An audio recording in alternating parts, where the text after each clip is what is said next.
Terence Crawford didn't just win, he rewrote the rules of boxing. But now, someone wants you to forget it ever happened. What if I told you the most iconic victory of the decade is already being erased? From the rankings, from the headlines, from memory, this wasn't just a fight, it was a dismantling of a king, and the system didn't like it. Crawford walked away on top, yet somehow, Canelo is being handed the throne again. How? In this story, we dig deep into the shadowy machine trying to reset boxing's power and expose who's pulling the strings. Let's rewind. September 2025. Terence Crawford didn't just beat Canelo Alvarez, he dismantled him. It wasn't a close fight. It wasn't a split decision. It was a technical masterpiece. Round after round, Crawford put on a clinic. He dodged, struck, calculated, and dominated. Canelo, the so-called face of boxing, had no answers. No plan B, just damage control. It was a moment that broke the script. The unbeatable champion was exposed by a fighter many thought was past his prime. And then, Crawford walked away. Not because he had to, because he could. Undefeated, undisputed, unmatched. That retirement should have been the closing chapter in a legendary saga, the kind of ending that cements greatness forever. But here's where it gets strange. The story didn't end. In fact, it barely began. See, you thought that victory would live forever, that it couldn't be denied, twisted, or erased. But less than 30 days later, the system started rewriting, quietly, efficiently, almost like it was ready for this. They couldn't stop Crawford in the ring, so they're reshaping the narrative outside of it. This wasn't the final chapter. It was just the first sentence in a much darker story. And what's coming next will make you question everything. Not even a month had passed. Crawford was still trending. Fans were still replaying the masterclass, and yet the IBF moved fast, too fast. The same title that Crawford took from Canelo was suddenly back on the table, and the name they picked to fight for it? Canelo Alvarez. Let that sink in. The man who was dominated. The man who just had elbow surgery. The man who isn't even expected to return until May or September. He's now ordered to fight for the very belt he just lost. No build-up, no public debate, no explanation, just reinstated. It's not just bizarre, it's surgical, as if this was the plan all along. And here's where it gets murkier. His opponent, Osles Iglesias, an undefeated Cuban fighter. Talented? Sure. Marketable? Not even close. Ranked #1 by the IBF, but unknown to most fans. No storyline, no drama, no history. And yet, he's the chosen one to stand opposite Canelo in this so-called title fight. Let's be clear. Canelo wasn't the highest ranked. He wasn't the next logical challenger.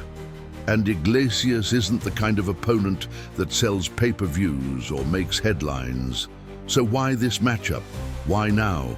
And why so quietly? What's forming here is not just a boxing schedule. It's a chessboard, and the pieces are being moved with precision. Because if the king is gone, and the new champion has left the stage, the system doesn't crown a new king. It resurrects the old one. Let's zoom out. This isn't just about belts and rankings. This is about control and legacy. Crawford didn't just beat Canelo. He shattered a billion-dollar narrative. Boxing thrives on icons. It needs faces to sell, stories to fuel the machine, and champions who align with the business. For years, Canelo was that face. He was the poster boy, the moneymaker, the system's safest bet. Crawford, too quiet, too clean, too independent, too perfect. He wasn't built for the machine, and the machine didn't know how to handle him. So what do you do when someone breaks the script? You erase them. Since his retirement, Crawford's name has vanished from the headlines. He's not in pound-for-pound debates. He's not promoted as the standard. No legacy documentaries, no replays, no celebration. He's not being forgotten. He's being deleted. Meanwhile, the man he dominated is being quietly placed back on the throne. Even if Canelo doesn't take the fight, even if he walks away, the symbolic act has already happened. His name is back in the conversation, and that's all the system needs, a return to the narrative that sells. This isn't the first time it's happened. We've seen sports rewrite stories before, when markets demanded different endings, when money outranked merit, when truth got edited for ratings, and now it's happening again. Because when real victory threatens the system, the game isn't paused, it's reset. You thought that was the end. Crawford's final bell, his walk-off moment, the undefeated king retiring on top. But what if I told you that was never the end?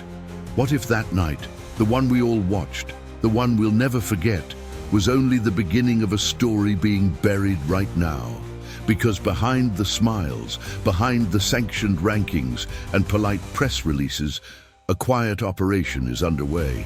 They're not just replacing a champion, they're removing one. What's happening with the IBF title, the same one Crawford claimed in dominant fashion, isn't a coincidence, it's strategy. You don't hand back the throne to the man who was just dethroned. Not unless you want people to forget who took it in the first place. Crawford's name has disappeared from the headlines, from the debates, from the legacy discussions. No tributes, no documentaries, no celebratory media tour. Canelo, meanwhile, resurfaces like nothing ever happened. Like Crawford didn't school him round after round, like the biggest upset of the decade never took place. This isn't just about restoring a belt, it's about erasing a moment that broke the system.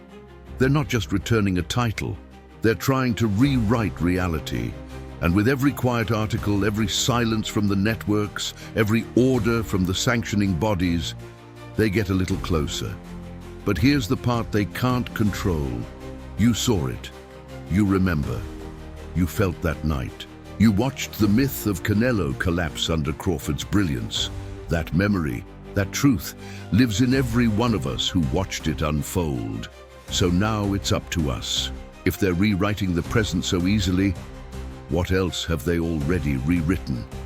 This story doesn't survive unless we tell it. The legacy doesn't live unless we protect it. Drop a comment, say his name, share this video, tag someone who still believes in boxing for boxing's sake. Because the truth only survives when it's repeated. Subscribe, hit the bell, and remember, we don't stay quiet, we don't look away, we don't forget. Before we close today's story, I just want to say a huge thank you to everyone who's been part of this journey. The support, the comments, the passion. You all make this channel what it is. The last video sparked an avalanche of powerful opinions, smart insights, and honest reactions. And that's exactly what we're here for. A space where the truth doesn't get silenced and real fans keep the sport alive. If you dropped a comment, if you shared, if you simply watched, thank you. Now let's dive into today's truth and make sure it doesn't get erased.